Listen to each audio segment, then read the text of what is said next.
So if you're first time in here, this is what everyone should know about preaching. Again, most, if not all of you, may never preach a sermon. It may not be ever anything God ever calls you to do. You may never serve as a pastor. You may never preach. But you still are going to hear sermons. Even if you never preach a sermon, you're going to hear sermons. You're going to listen to sermons. And so you have to sort of know, what is a sermon? What should you expect? And we're building towards the back half of the class. The end of the class will be sort of what your responsibility is. What should you do to prepare for the sermon, to prepare to hear the word? What should you do during the preaching, while you're hearing the word, and after? We're sort of working our way to that. But if you remember what we've covered so far, we've talked about the why of preaching. Why do we preach this way? Why do we have preaching? And it grows out of our theology of the word, because of what we believe about the Bible. Therefore, then we are going to preach, because God has spoken, we must speak. We talked about the who of preaching, who's involved in preaching, the Holy Spirit, and the preacher and the listener. We talked about some of those roles last week as well. We talked about the what of preaching. What is it? What's the goal of preaching?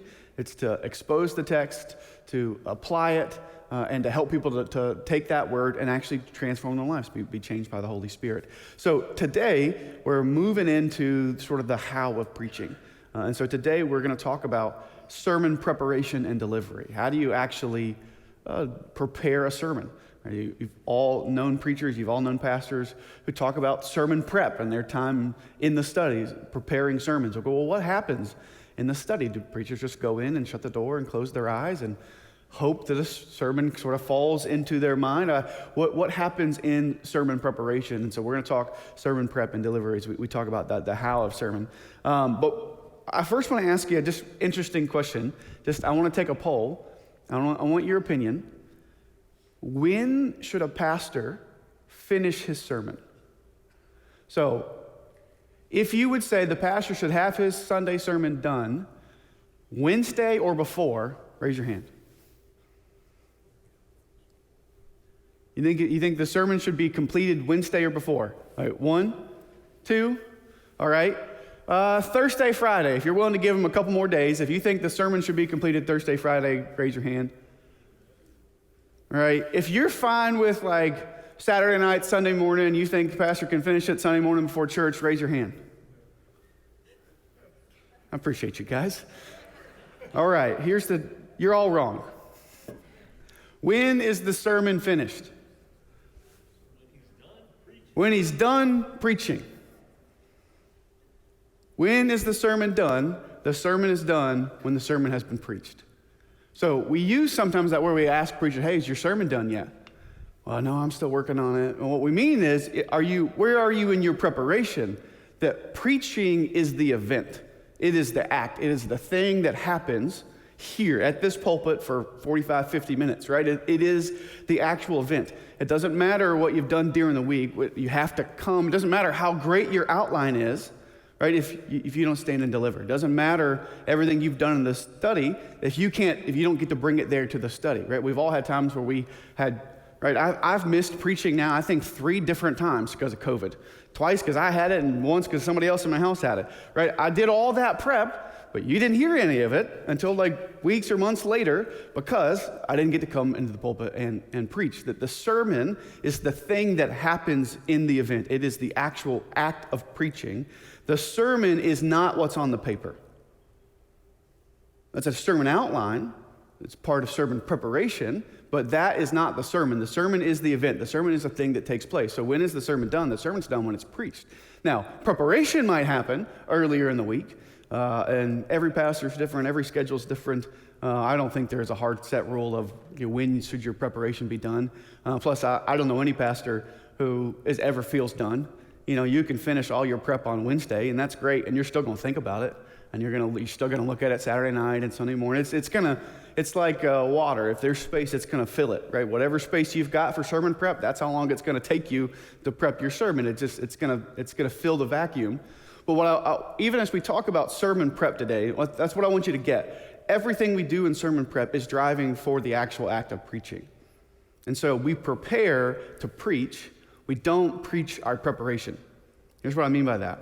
That what we do is we write and we study and we think for the act of preaching, and we don't adjust preaching to fit our outline. Does that make sense?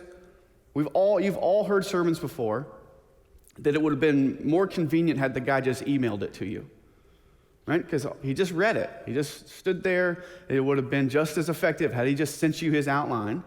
Like, the outline is a tool that the pastor uses to explain, and apply the text, right?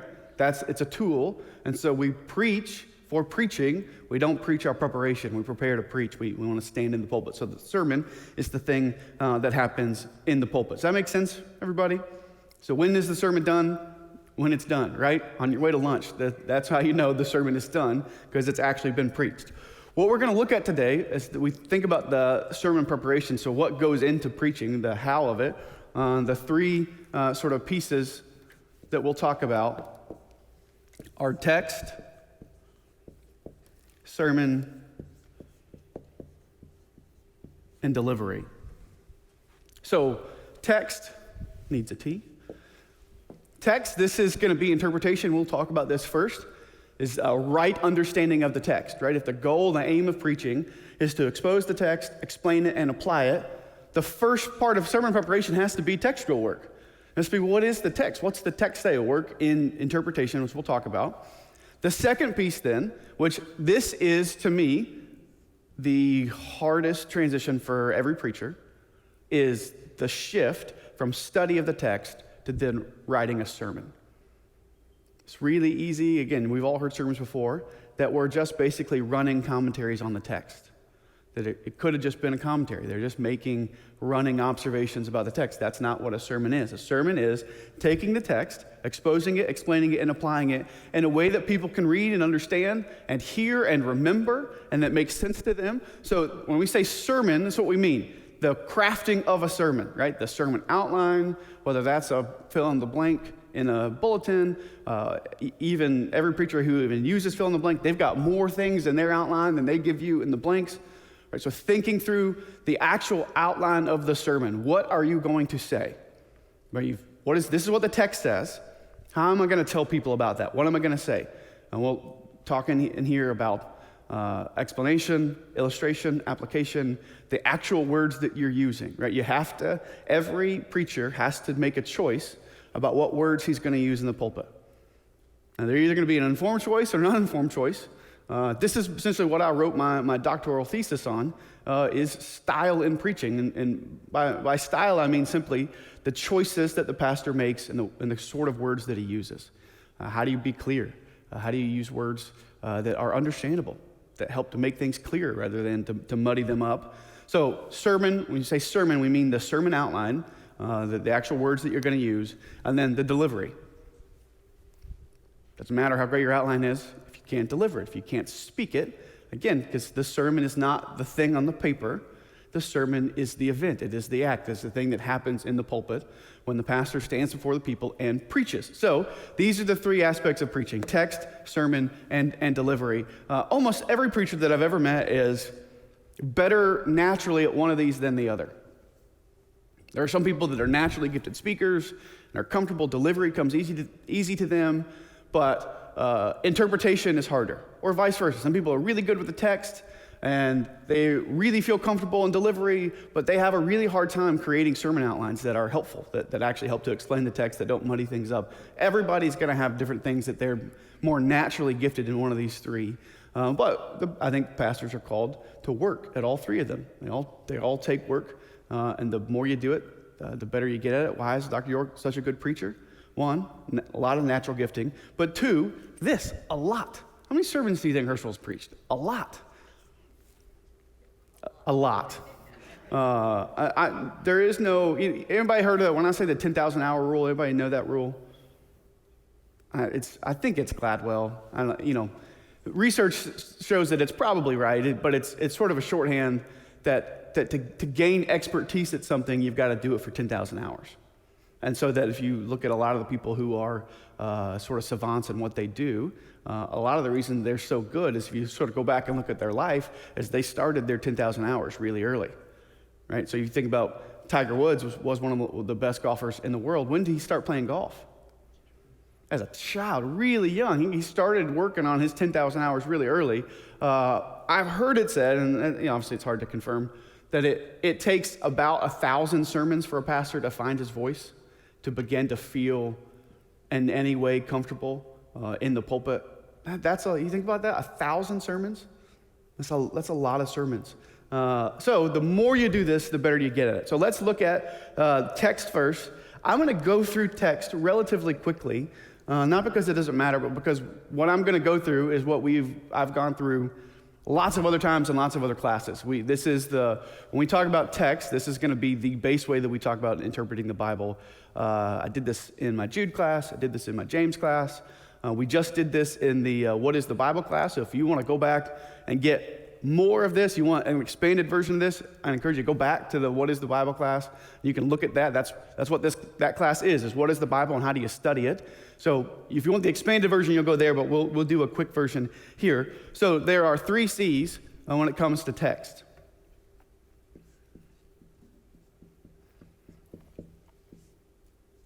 Context, content, and concern. All right, so when it comes to interpretation of the Bible, dealing with the text, those are the 3 sort of frameworks that we're working through. Again, this is the verbiage that I learned from my preaching professor at Southern Seminary, Dr. Herschel York.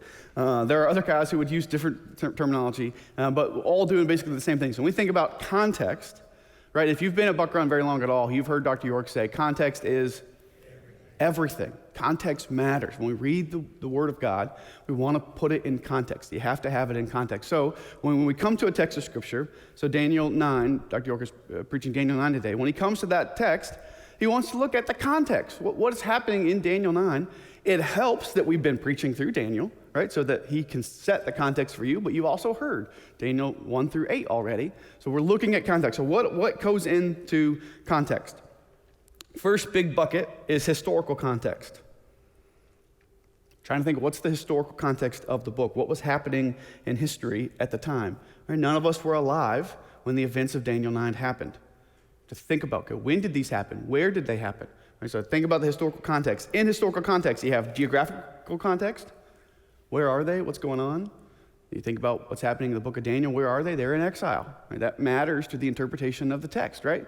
Is that they're not in Israel. We're thinking historically, where are they?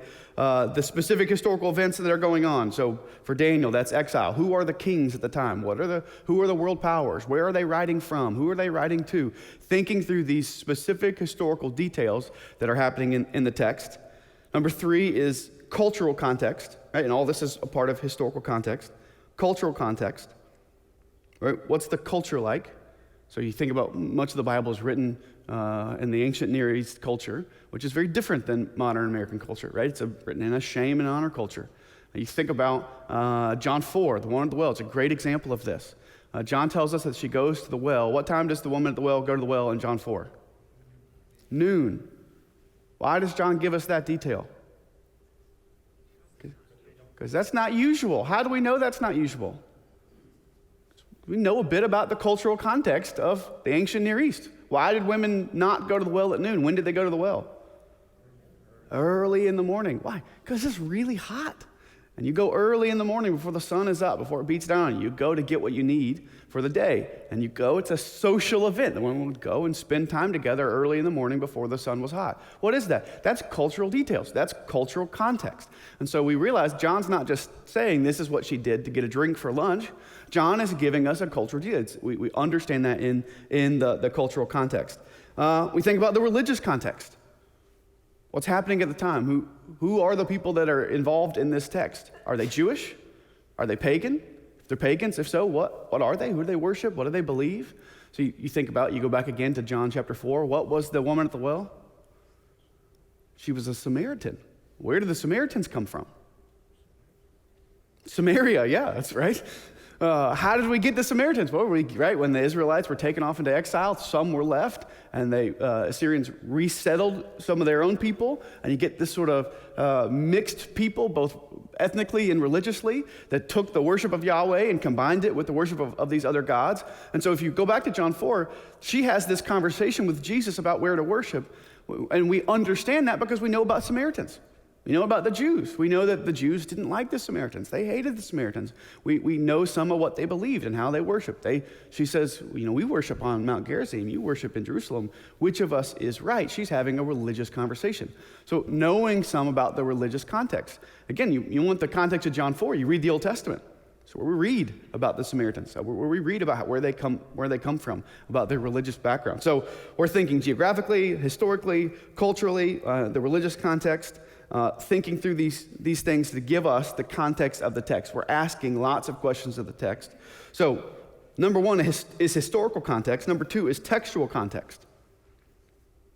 So there we're thinking both in terms of the individual book that text comes in, and then in the overall flow, the progress of Revelation. We're talking about the whole Bible.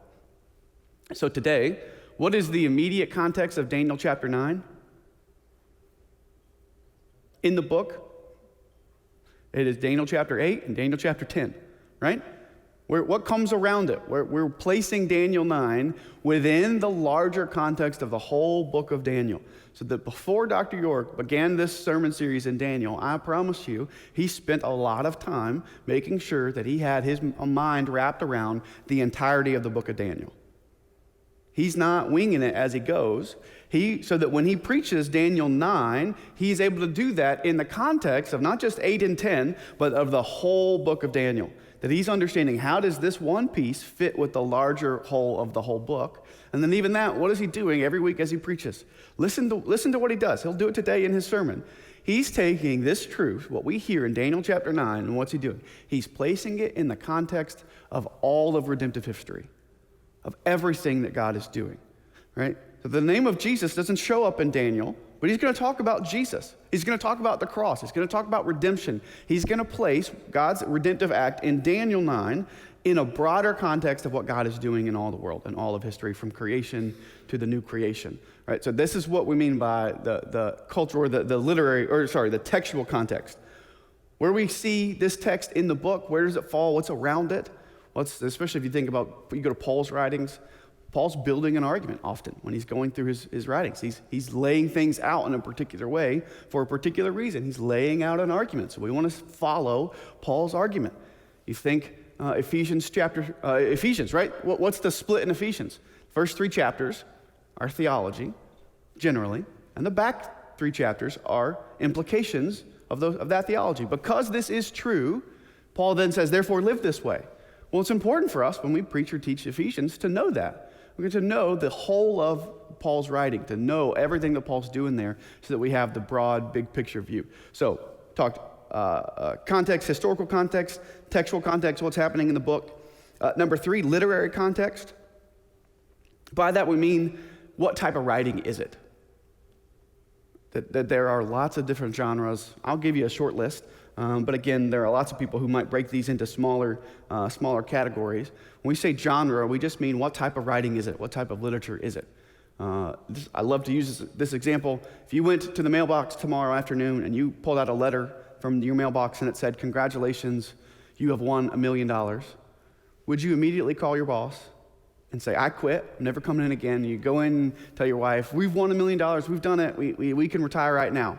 Would you do that? No, why not? It says you have won $1 million. Or when you get those keys in the mail from the car dealership down the road, you don't pick it up out of the mailbox and say, I have won a free car. Why? Because you have a category in your mind called junk mail. And you know what it is. So that when you pull it out, you recognize it immediately, and so you read that letter as junk mail. You read it as the genre that it is. If you pick up a book and you read it at the beginning of a story, once upon a time, would you expect what follows to be fiction or nonfiction? Fiction, right? You don't pick up the newspaper and it says, well, once upon a time, right? You pick up the newspaper and it says, on Thursday at 3 o'clock, this thing happened, right? It gives you different details. Different genres are to be read differently. So we understand in the Bible we have different genres. We have epistles, we have letters.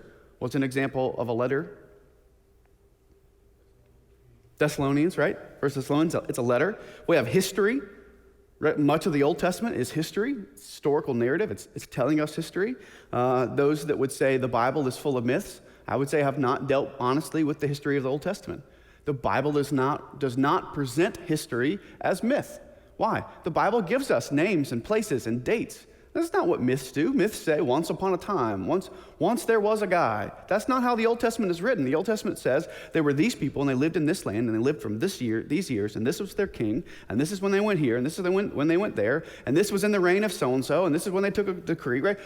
We get those sort of details that tip us off. Yeah, this is history. It is written as history. Now, you can say you don't believe the Old Testament, but I think it's unfair to say the Bible isn't writing as history. No, the Bible is presenting us historical facts. Right? So you have epistles, you have history, you have gospels, which are sort of a mix of lots of different genres. So Matthew, Mark, Luke, and John, some is historical narrative, some is wisdom literature, some is prophetic. There's all sorts of mix in there. You have apocalyptic literature, which Dr. York just talked about a few weeks ago. Anybody remember what's apocalyptic mean? Unveiling, right? Often has to do with prophecy, but not always. You have prophetic literature. Prophetic and apocalyptic are very similar, share a lot of the same characteristics as far as lots of symbolism, lots of imagery, lots of numbers, lots of things that sometimes are hard to understand. You have poetry. Where's poetry in the Bible? Song of Psalms is one. Psalms is one.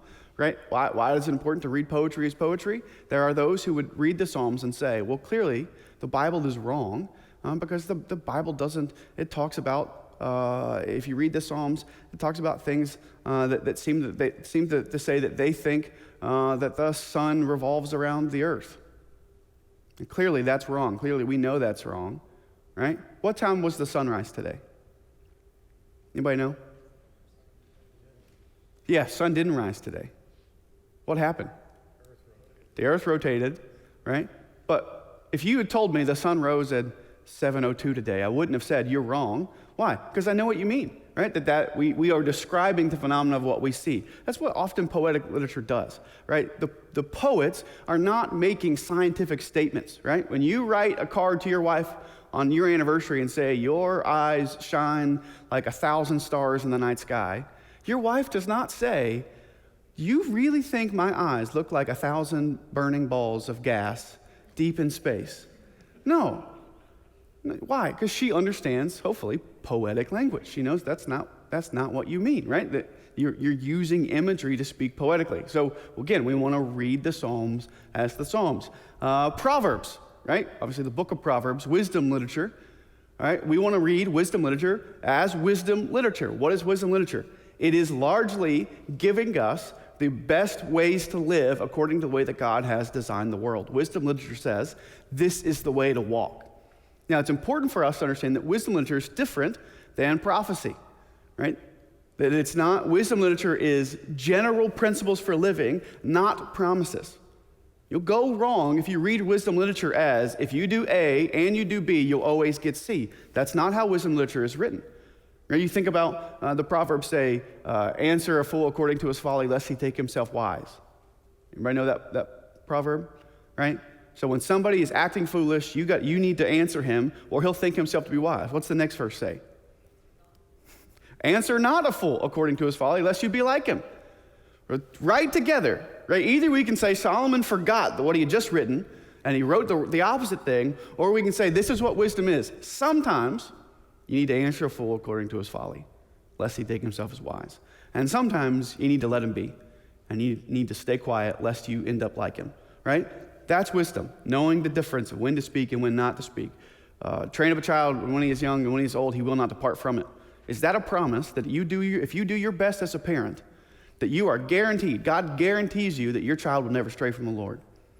No, it's not a promise. It's not A equals B, but this is the way you ought to do. Train your child up, right? That we know this, that we want our kids to come to faith. We want our kids to be wise. We want our kids to know the Lord, to know the Bible, right? So we read wisdom literature different than we read prophecy, different than we read promises, right? That understanding the genre of what you're reading is important for thinking through context. So think context, historical, textual, literary context. Number 2, content. So this is what is the text actually saying? Right, what's in the text? We've looked at all around it. We've looked at the context. Where does it fall? How does it fit? What is the text actually saying? So this is where we examine the text. What's the structure of the text? This is where poetry often is circular. Poetry is not going to have a same structure. You go read Paul's letter. This is where you begin to say, okay, well, what's the structure of Paul's argument? How does Paul lay out? Paul will say first this, and then this, so that this, in order that this. Right? Paul is giving you the structure of his argument by giving you all these connector words. So what's the structure of the argument? Both at the big picture, but then even thinking grammatically and syntactically. What do the sentences say? How do the sentences fit together? How does this sentence fit together? And then how does this sentence fit with this paragraph? And then how does that paragraph fit in the larger context of this whole passage that I'm looking at? How do all the pieces fit together? It's kind of like Legos, where you're taking it apart and looking at all the pieces and then putting it all back together and seeing how do all the pieces fit together. You'll know how it fits. You'll understand it really, really well when you can take it apart and put it all back together and you understand where every piece goes and how they're all fitting together, how they're all functioning together. So we're looking at a structural analysis, grammar, the syntax, the macro structure, so at the sentence level, paragraph level, the divisions of the text. Is this where modern translations can be really helpful for us? In the way that they've divvied up paragraphs, right? Sometimes we quibble with where modern translators have put the paragraph break, and sometimes we say, no, actually, I think that verse probably goes best with the paragraph above it. But almost always, those paragraph breaks are useful. What are they doing? They're helping you to divide the text. They're helping you to see how these things fit together. So we're looking at a structural analysis. We're looking at a thematic analysis. So what are some main pieces we see in the theme? Or main themes we see in the text. So if you think about the sermons I've done 2 from 2 John, and I'll finish 2 John next week. What are, if you were to pick 2 main words that we've seen in 2 John that have become themes for us, what would they be? Truth and love, right? That's a thematic analysis. We're looking, what comes up in 2 John again and again and again and again? Truth and love. Truth and love, in lots of different ways. John keeps coming back to that. Well, truth and love must be really important to what John is saying. So we're looking thematically. We're looking at key words, looking at patterns, looking at repetition. What gets highlighted in the text, right? What is Paul building to? What vocab is he using? Where do we see that other places, right? We're looking at the thematic analysis. Theological patterns, right? What does the Bible, what does this text tell us about God? What does it tell us about Christ, God in Christ? What does it tell us about redemption? What does it tell us about us? What does it tell us about our relationships with other people? We're asking questions of the text so that we can understand what it says. We've looked at the context. We looked at the content. We're going through this quick. Again, go back, watch What is the Bible if you want more of this. We're looking at what does the text say. And in this, I think we talked about this week 1, we're not just asking what does the text say, but we're asking what is the author doing with the text. We're asking about authorial intent. What's his goal with this? Why did he write this? Now, again, we don't make that up. We get that from the text. A careful examination of the text, careful study of the text will help us to know what the author's doing with the text. I think the example I gave you is if Hannah came and stepped on my foot, and I said, hey, you're on my foot. What have I said? I have said an indicative statement. I've not made a request formally, right? I have said, you are on my foot. But what am I doing given the context? What am I doing with my words? Hey, I'd like you to get off my foot. Right? You're on my foot now. I need you to get off my foot. So we're asking, what does the text say, and what is the author doing with it? Right? So that there are times that Paul uses the redemption that believers have in Christ as a means of comfort. He's reminding them who they are.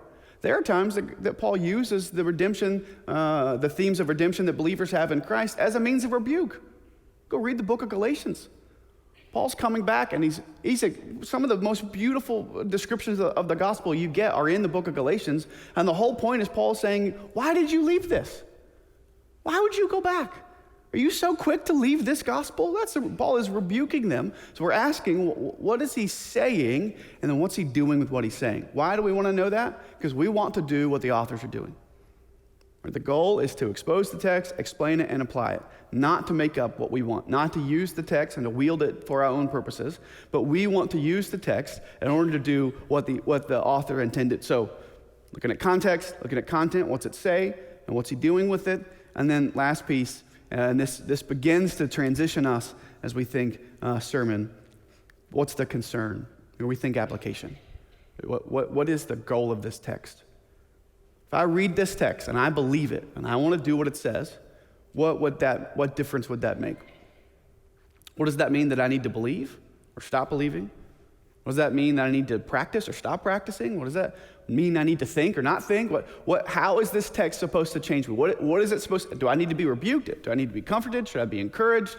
What is this text? What is the concern of this text? So we're beginning then to think more application as we think about author intent and then contemporary application. What is it? What was the author's intent to his original hearers? And then how do we think about that, what that means for us, and how to apply the text to ourselves? This makes sense? Okay, I'm not going to spend any more time on text. We're going to move on.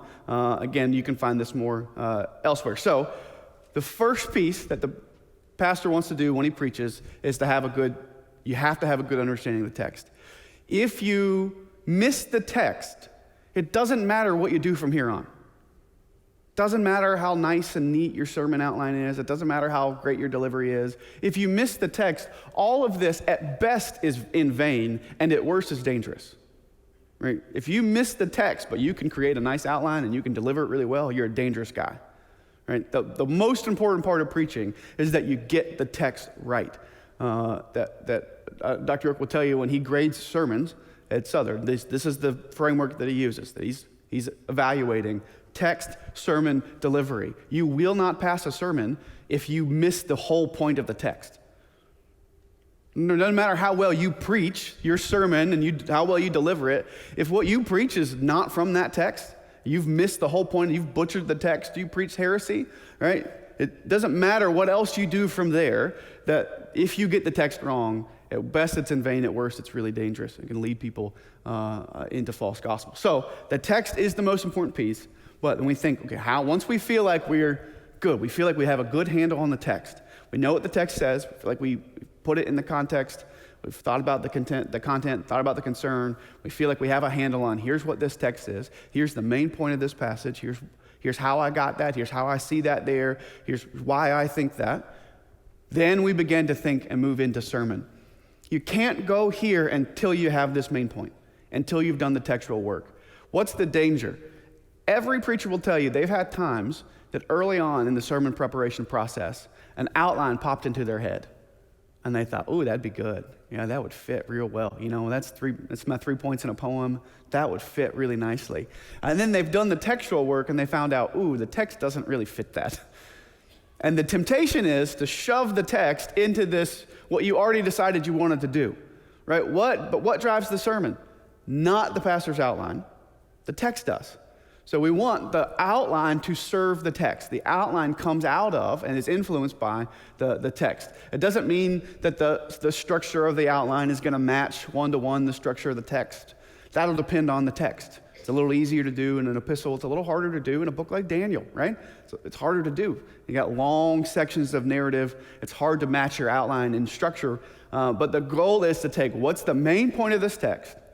How have I explained that? How can I show that? How can I prove that in the text? And then how do I take that, teach this text in a way that people understand the main point of the text? So the main point of the text is the main point of the sermon.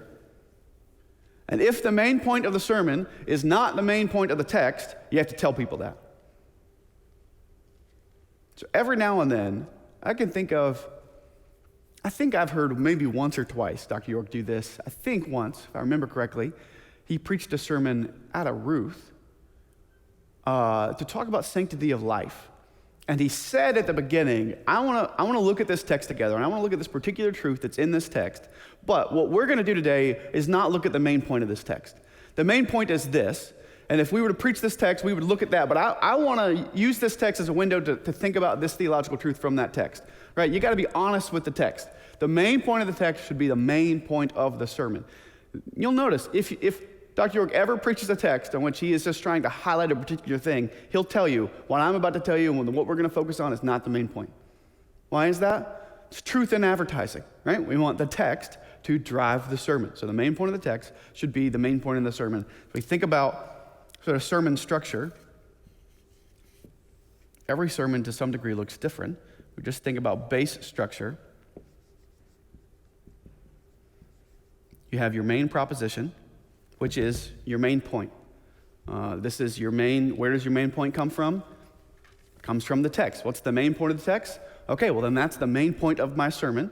I think the best way to think about the main proposition is to word it applicationally, is to word it in the imperative rather than the indicative, right? Is to word that in a way that is not just a statement, but that drives us to some sort of action, drives us to some sort of transformation in what we believe and what we think and how we act, whatever that looks like, that we have this main proposition that comes from the main point of the sermon. This has been called the 3 a.m. statement. You're not ready to preach your sermon until you know what your 3 a.m. statement, that means if somebody were to wake you up at 3 a.m. the night before you preach and shake you and say, hurry, quick, what's your sermon about? If you can't say it in 1 to 2 words, you've not thought clearly enough about it. Or 1 to 2 sentences, sorry. 1 to 2 words would be hard. If you can't pretty quickly in 1 to 2 sentences say, here's what my sermon is about, then you need to clarify a little more, right? That you got to have a main proposition that people can hold on to, that they can understand, right? Your main proposition can't be a paragraph. It's too much. Simplify it. You've got to figure out what's the main point, what's the main part of the text. And then from there, every part of the sermon has to be connected to this main point. Why? Because in the text, the main point of the sermon comes out of the text, right? The writers don't throw in things that are random. The writers wrote for a reason, and so what they put in there is connected to the main point, right? It's your job as the pastor to figure out how that is, what is the connection, how do those things fit together, so that everything you say in the sermon, so if this is your point 1, your point 2, your point 3, your sort of subsets of the sermon, you might have 3. The Baptist way is to have, again, 3 points in a poem, but really you have as many points as the text demands. So maybe you have 3, maybe you have 2, maybe you have 4, or more, is that all of these should be in some way connected to the main proposition. So that you're not chasing rabbit tails, you're not preaching 4 different sermons, right? We've all heard those. We're like, well, that sermon was great, but there's 4 of them in there. There are 4 different sermons. I just wish we would have picked one of them and stuck on that. That every one of the main propositions, or the subpoints, is connected to the main proposition, connected to the main point of the sermon, so that at every point of the sermon, you're having to connect what you say here back to this main proposition, which comes from the text. So I've told you, I think since week 1, listen today as Dr. York preaches to how many times he says, look at verse 6. Look at what he says in verse 20. Did you catch what he said in verse 24? I want you to see this image. What's he doing? He is showing you again and again and again that what he's saying is coming from the text, right? That you are driving back. The sermon outline should be taking you back into the text again and again and again, so that all of your points flow out of this main proposition, that they're all connected there. And then within these, you have explanation, illustration, and application.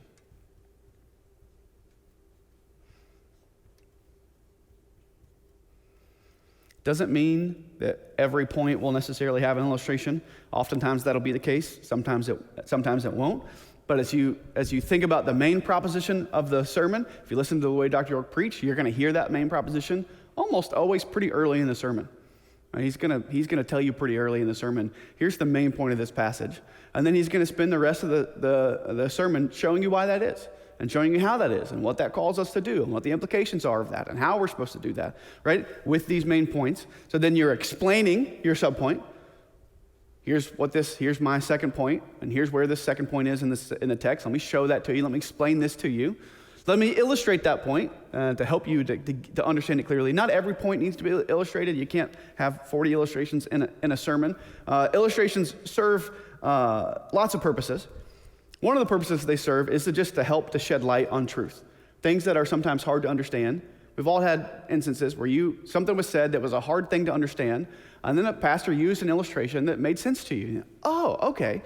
That's what that means, right? It sheds light on things that are hard to understand.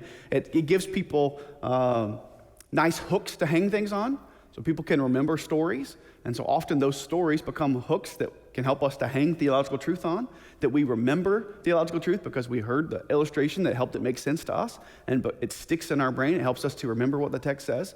And then in a very practical way, illustrations provide a nice listening break for the listener. You may have not thought about this before.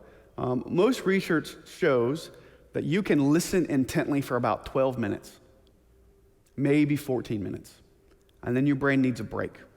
And so illustrations provide a nice break in the sermon. They're not content heavy. They're often not really deep and heavy. They're light moments, right, that allow your brain to just take a bit of a breather while you listen to this illustration. You listen to the story. You listen to whatever illustration is being used. It then gives your brain a break that then I can pull you back in for another 12 to 14 minutes, right? I get deep focus again, right? For some of us, maybe that's closer to 7 minutes. For some of that, maybe you got 20 minutes that you can really focus, but they provide brain breaks. It is hard. I've sat through sermons before that were like, I was tired at the end of listening to it. Right? It's just 40 minutes and it's heavy and the whole thing is intense. It's hard to do that. It's hard to keep your brain focused on that. Illustrations, even at a very practical level, help to give your brain a break. They help the preacher not lose you and be able to get you back. They help, if you think about, this is your introduction and your conclusion. Not always, but often illustrations will be used at the beginning of a sermon. Why is that? Why do you think illustrations are used at the beginning of sermons? What was that? I caught you. Yeah, they're introducing the subject. That you're trying to introduce, to bring people into what you're about to say. I learned from Dr. York, and he'll do it often. I do it nearly every sermon that I preach. Is that I will use an illustration, or at least attempt to, I don't always do this successfully, to at least to draw you in, right, to have some sort of, to gather your interest, and to use that illustration to introduce what I would call the question of the text. I want, by the time I'm done with my introduction, I want to explain to you why you need to hear this sermon. I want to present to you, there's a question, there's a problem, there's a thing that you have. Maybe you didn't even know you had this question. Maybe you didn't even recognize that you had this problem, but I want you to see that you need this text. So that by the time the end of the illustration, or the end of that opening, the opening of the sermon, as we're beginning to move into the body of the sermon, I want the hearer, I want to have laid it out clearly enough that the hearer, even maybe somebody that was skeptical, says, you know what, actually maybe I should listen to this. You know what? This would be helpful for me today. Yeah, that would be. Yeah, that's right. That is a question I have that I've never had answered. And where am I getting that question from? The text.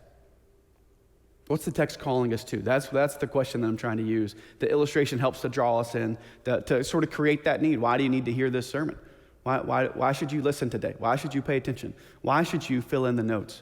Why should you think about this? Why should you go to community group and talk about this later? Trying to do that as best you can in the intro, in the opening of the sermon. And then the conclusion of the sermon is drawing all things back together, right? Tying up all the loose ends, trying to, as best you can, land the plane. I know Dr. York uses that language. Often, landing the plane is harder than it sounds. And when you have false landings and you sort of touch down and you pick back up and you go for 5 more minutes. But it's trying not to introduce new material, but instead trying to bring everything that you've done to bring it to a point. And so that people understand, keep that main point, that if someone walks away, if you go to lunch and somebody says, well, what was the sermon about?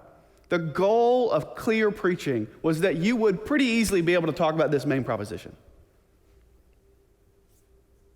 The preacher has in some way failed if everybody walks out and nobody knows the main point. What was the sermon about today? Well, it was about John 2. What was the main point? It was about love, or it's about being nice, or it's about this other thing. No, the goal is that you come out understanding the main point of the sermon. You're not going to remember every sub point. You're not going to remember everything that was said, but the preaching should be so clear that you understand the main point, and that you've seen that main point comes from the text. All right, this makes sense? All right, so we've talked about text, sermon, and then lastly, we'll talk about delivery. A few things we'll do. We're going to talk about the goal and purpose of delivery first. What's the goal of delivery of sermons? We talk about text is interpretation. Sermon is what you're going to say. Delivery then is how you say it, the actual delivery of it. The goal of faithful, effective sermon delivery is to get out of the way. It's not to be cute. It's not to be clever. It's not to be impressive. The goal of delivery is to deliver the sermon in such a way that you get out of the way and people can see the text clearly. Right? I think it was J.C. Ryle that said, you cannot show yourself to be clever and Jesus to be magnificent at the same time. It's not the point of sermon delivery, is to be impressive to people. The better you are at sermon delivery, the less people will notice you. We don't want people to come out and say, man, what a great preacher that was. We want people to come out and say, man, what a great Jesus we serve. Man, what a great God that we have. The better we are at standing and delivering the sermon, the more we get out of the way, right? And so that the goal of delivery is to take away anything that becomes a distraction. I want to be able to deliver in a way in which people don't have to think about me. They don't have to worry about, well, what did he say? What did he mean by that? Or I can't hear him, right? Or he's talking too fast. Some preachers do that. I've heard that some preachers talk really fast. It's not my problem. The goal is to take away anything that would cause the text to not be heard, right? We say all this having said everything we've said about the nature of the Word, the nature of the Holy Spirit in this, right? We're talking about our responsibility is to get out of the way as best as we can, to not do anything in delivery that would cause us to be in the way. And so you can sharpen those skills. You can think through those giftings of sharpening skills of how to communicate in a way that allows the preacher to get out of the way and the sermon to be heard, right? So one of the things we'll talk about next week as we talk about how to listen to sermons is how do you listen to a sermon that is faithful to the text. The sermon outline is actually helpful and actually explains the text really well for you, but is delivered really poorly. That's a sermon you can listen to, right? Sermon you ought to listen to. Right? There are ways to do that versus, well, how do you listen to a sermon that's delivered really well, that has a nice, neat outline, but misses the text really, really badly? Well, you don't listen to that sermon, right? So we'll talk through that. But how do you grow in delivery? I'm going to talk about real quickly, we can get through these 9 skills of the communicator. I want you to do something for me.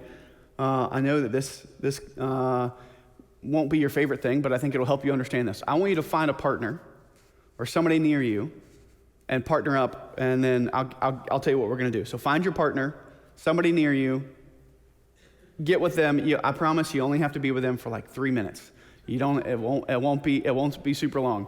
Here's what you're going to do. You're going to find your partner, and then I want you to look at each other, and I want you to talk to your partner. All right, tell them about what you did this weekend, right? So you decide when you gather up, one of you is going to start, and you're going to be the first talker. Tell them about what you did this weekend, about what your plans are this week, where you're from. It doesn't matter. Tell them something. You're going to talk for a minute. And listeners, whoever's listening first, I want you to look them in the eye as they're talking to you. And then when I tell you to, I want you to look away. It's going to be hard, but I want you to look at your watch, look at your phone, look at the ceiling, look at the floor, look anywhere but at their eyes. But talkers, I want you to keep talking. Don't stop. Keep whatever you're saying, keep talking, all right? So find your partner, and I'll set a timer.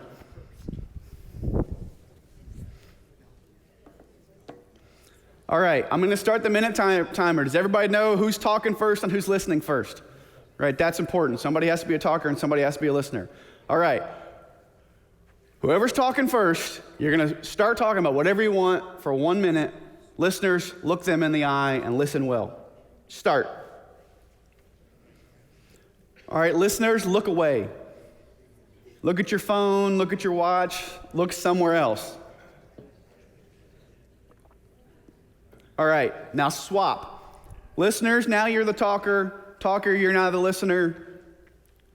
Talkers, number 2, start talking. Listeners, look at them in the eye. Look at them.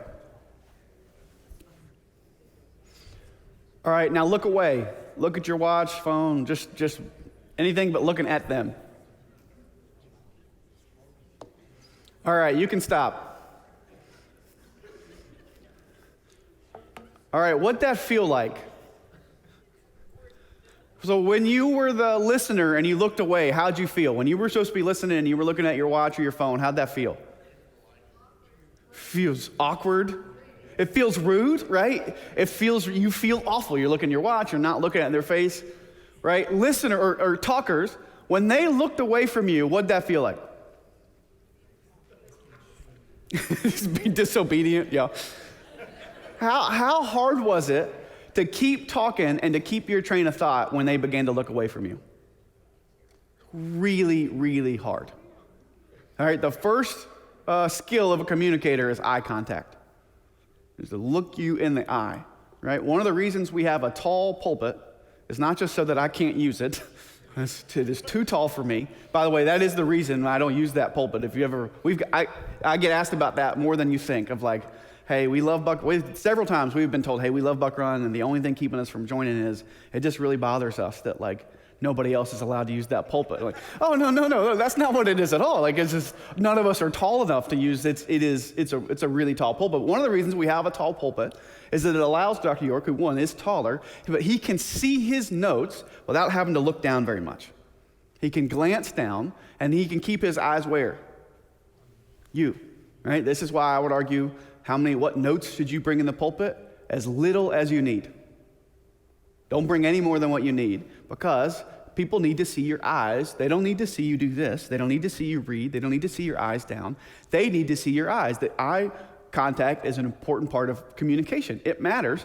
And when you're in a room like this, you can look at about 5 different spots. And if I look, you can look at a spot and you can ask, well, who thinks I'm looking them in the eye? And 40, 50 people will raise their hand, right? So you can make eye contact with people, right? So if you, again, watch Dr. York today. What's he going to do? He's not going to do this very often. He's not going to be reading. He's not going to have his head buried. He's going to have his head up. He's going to look at you. Especially the heavy parts of the sermon when he's calling you to repentance. He's calling you. He's talking about the gospel. He's going to step out of the pulpit and he's going to look you in the eye. Right? Why? Because eye contact matters. It's an incredibly important part of conversation and communication. So if we think about the 9 skills of a communicator, in order to deliver in a way that is not a distraction, number 1 is eye communication. Look into people's eyes and you hold that look for at least 3 to 5 seconds. And you can bounce around the room. This keeps them looking at you, keeps them focused on you. You ever been in a sermon before and you weren't paying attention, and you looked up and you realized the preacher was looking at you? It draws your attention back, right? You're like, oh, I'm going to make sure I'm looking now. I'm going to make sure that I'm paying attention, right? So listen, I love fill in the blanks. I love outlines.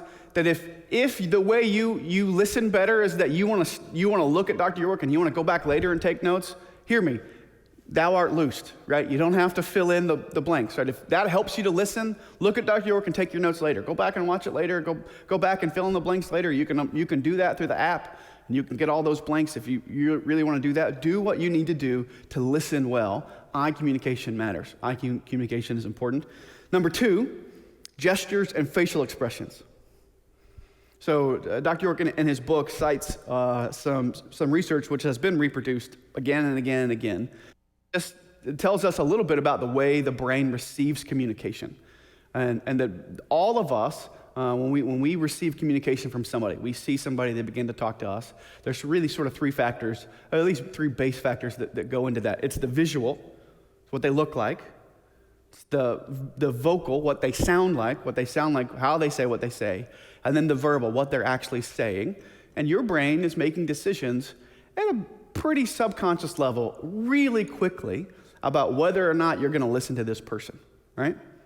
Somebody shows up at your door and they pull up in a beat up pickup truck with the bumper falling off, and they get out and they look disheveled and they come knock on your door and say, I'll redo your roof for $100. Your brain, before they got to your door, your brain decided, nah, I don't think so. It doesn't matter. Your brain has looked at what they look like, you've heard what they sound like, and it doesn't matter what they say, your brain has closed that door. So research has said, and again, these are guesstimates because percentages are hard. If you were to think about those 3 aspects, visual, vocal, and verbal, here's what research shows us. That the brain, these sort of break down as far as how they're weighted. Visual holds the most. 55%. Think about that. Visual holds the most. You go to the gym and your personal trainer shows up and he is out of shape. And he says, I'm going to get you in shape. Your brain says, I don't know about that, right? Why? Because visual has weighted, it's 55%. Vocal, 38%. Verbal, 7%. I think that adds up to 100. So we think often, well, as long as people are only really paying attention to what I say, And I would argue the more you know people, that's true. The more there is a relationship with people, that's true. But in a large setting, like a sermon, people are making decisions at a subconscious level where they're going to listen, whether they're going to listen to you. Some of that's visual, some of that's vocal. If you fail these two tests, they're not even going to listen to what you say, right? So that this is where gestures and facial expressions matter, right? That you ought to be able to reflect what the text says. So that the mood of the sermon, your face ought to reflect the text. I think Spurgeon told his students, when you preach on heaven, your face ought to shine like the noonday sun, and when you preach on hell, your regular face will do. The thing is, you ought to let your face reflect what the text is saying. You have to, with all that you have, with your visual and with how you say what you say, right? We've all heard a sermon before that's, I want to tell you today about how much the Lord loves you and of the great riches that are ours in Jesus, and then will be ours for all eternity. And you say, well, that makes no... What you look like and what you sound like doesn't match what you're saying. When these don't match up, your brain begins to close the door and say, I'm not sure about this. I don't know that I want to listen to this guy. One of the best examples of this that Dr. York uses a bunch, I think, it's a great illustration of this. A couple years ago, anybody know Wesley Haddon? Used to be an intern here. Does anybody know there's like an old cemetery back in the fields behind Buck Run? And so one day, this is when we had pre-COVID, all the interns were here. We were here and started talking about that and decided we were going to go back there wanted to show them the cemetery. So we took them all back there. We hopped the fence and went back there to the cemetery. And there's a bunch of cattle back there, a bunch of cows back there. And so as we're walking back from the cemetery, coming back to the church, these cows start like coming all around us. They like basically form like a little circle around us. And so we started trying to like get out of there real quickly, and we started running. And Wesley, if you remember, he's a goofy guy. Wesley falls down and he's stuck in the mud, and these cows just run him over. They just kill him. He was just dead in the field, and we got back and we just ran back and we went to lunch. I wish you could see your face as I tell that story. One, Wesley's alive, by the way. He's going to be here this week. He's coming to see us. Wesley's not dead. But here's what you do. You mirror me. So I tell that story, and I start smiling, and I start laughing. You're with me. And then when I say, and Wesley fell down and got trampled and killed by the cows, your brain begins to go. I could see it on your face as you're going, like you're not sure, is this a joke? Should I still be smiling? If this is not funny? Why? Because your brain wants to see all of these three things in concert together.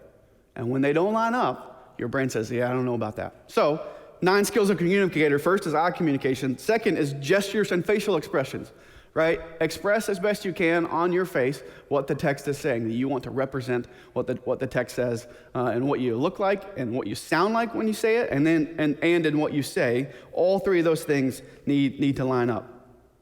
Number 3, posture and movement. Again, I want you to watch Dr. York. He's an expert at this, just learning how to move in a way that keeps your eye, in a way that keeps your attention. If there is a big crash on this side of the room, what's Dr. York going to do? He's going to step to this side of the pulpit. He's going to pull your eyes, right? A baby cries, somebody drops a coffee mug that rolls down the whole aisle, right? He's going to immediately step to the other side. He's going to try to draw your attention back away from a distraction and back to the text. Posture and movement, even just as simple as one of the things that Dr. York teaches his students is just the simple technique of standing on the balls of your feet versus standing on your heels. This communicates something. This communicates a lack of confidence, lack of authority, reserved nature. This communicates a different thing, right? This communicates more authority. This communicates more excitement from the text, right? Leaning into the pulpit, learning to move in a way that is natural, in a way that is not symmetrical, right? The goal is not that you would move. You go to the zoo and you just see the tiger just pacing back and forth. The goal is not that you would, at this point of the sermon, I'm going to take 2 steps to the right and I'll put my hand out. And then, it's learning to gesture in a way that is natural, that helps to draw people in and to focus on the text. Posture, movement. Sameness is your enemy. So standing, if you stand in one place, you don't move, you look the exact same through the whole sermon, it gets really easy to not look at you. And if it's really easy to not look at you, guess what? It gets really hard to hear you. Why? We've just talked about eye communication and gestures and facial expressions, that the easier you are to look at, the more helpful it is to communicate what you want to communicate. So eye communication. Number 2, gestures and facial expressions. Number 3, posture and movement, the way you move, the way you hold your body. Number 4, dress and appearance. I know Dr. York tells students, they always ask him every semester, are you going to knock us down if we preach in class? Are you going to knock us for what we wear? And his answer is always, not intentionally. Like, I'm not intentionally grading that, but I can't control I can't control my reactions to what you're wearing. So I'm not intentionally knocking you down if you come in and you look disheveled. But just know that if you come in and look disheveled, it affects the way that your communication is received. So the rule for dress and appearance is just no distractions. Right? That's the dress in a way that what you're wearing is not a problem, is not a question. So if you're at a church that's coat and tie, put on a coat and tie.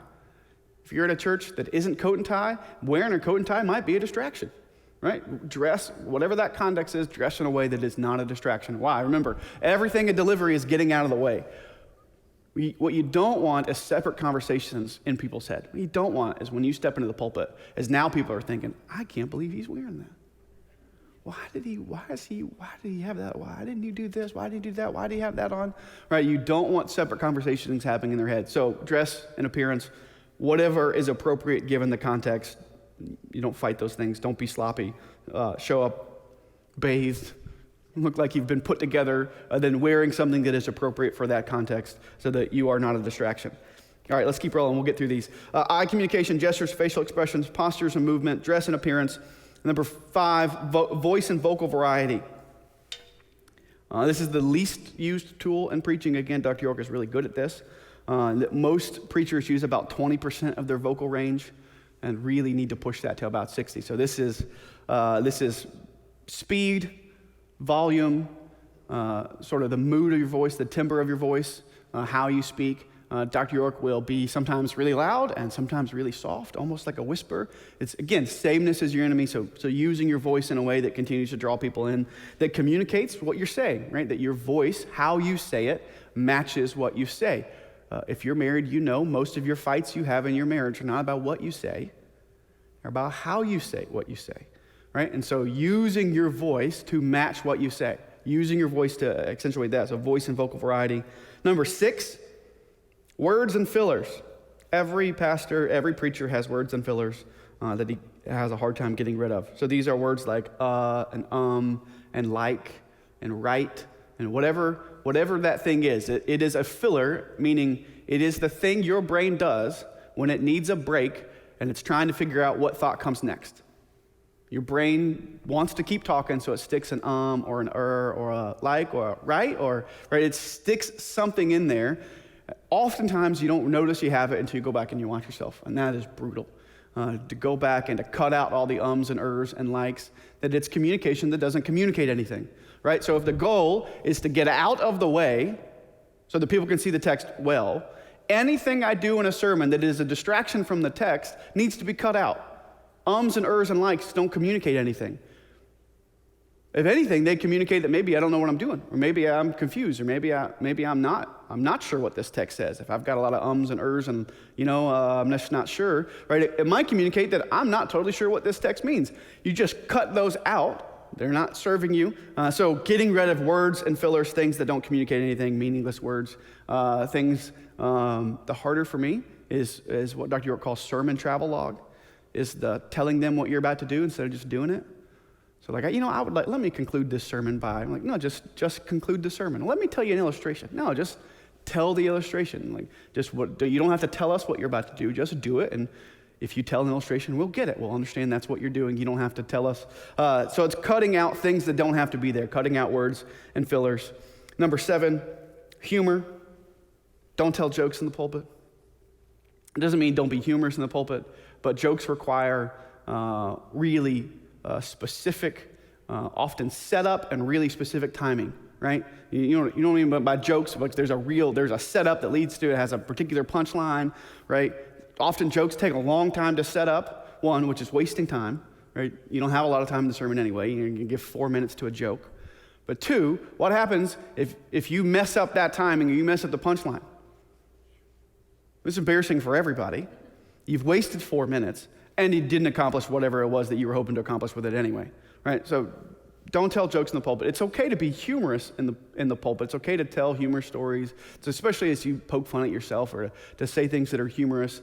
I would argue, as long as you're using that humor for a right purpose and a right end. Again, the goal is not to be clever, but the goal is to get out of the way. So one of the best ways that I see guys use humor is a way to help you lower your guard, right? So I can draw you in with a humorous story and get you to lower your guard, get you to listen to me, and then I can hit you with truth, right? I can get you with me, and then I'll lay it on you, right? That's the goal of humor. You're using it for the ends of the sermon. So number 7, humor. Number 8, listener involvement.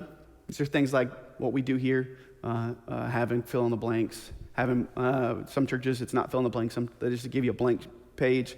Take notes, having something that for those of you that want it and need it and it's helpful for you, having something that you can do that keeps you engaged in the sermon, whether that's filling in the blank or notes or whatever that might be. And then number 9 of the 9 skills of communicator is the natural self, is trying your best to grow in these skills in a way that it is no longer, it's not rehearsed, it is who you are. You're learning these things naturally, that you're working on them, that they come out of you naturally, so that this is how you communicate.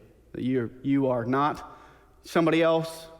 Every preacher that's ever begun to preach has always had somebody to listen to a lot, and then inevitably they begin to sound like them. The goal of preaching is not to sound like somebody else. The goal of preaching is to be who you are, who God has made you to be, and to be the best version of that in the pulpit. That you could be the best tool. I can't be Herschel York. I don't have his voice. I don't have his height. I don't have his mind. I don't have all that he has. I have the tools that I have. So it doesn't do me any good to say, well, how would I use Herschel's tools? They're not my tools. I have the tools that God has given me. So my question is, how do I sharpen those? How do I, whatever skills God has given me, what skills can I learn? What do I need to learn? What I need to sharpen to use those to be as effective as I can in the pulpit? A delivery is getting out of the way. The best people who deliver sermons well, you don't think about it. The better a sermon is delivered, the less you think about sermon delivery. The better it is, the more you think about the word, right? So the better delivered it is, the less you think about the sermon outline. And the better the sermon outline is, the less you think about the outline, and the more you think about the word. Everything is to help you get out of the way so that people can read and hear and understand the word.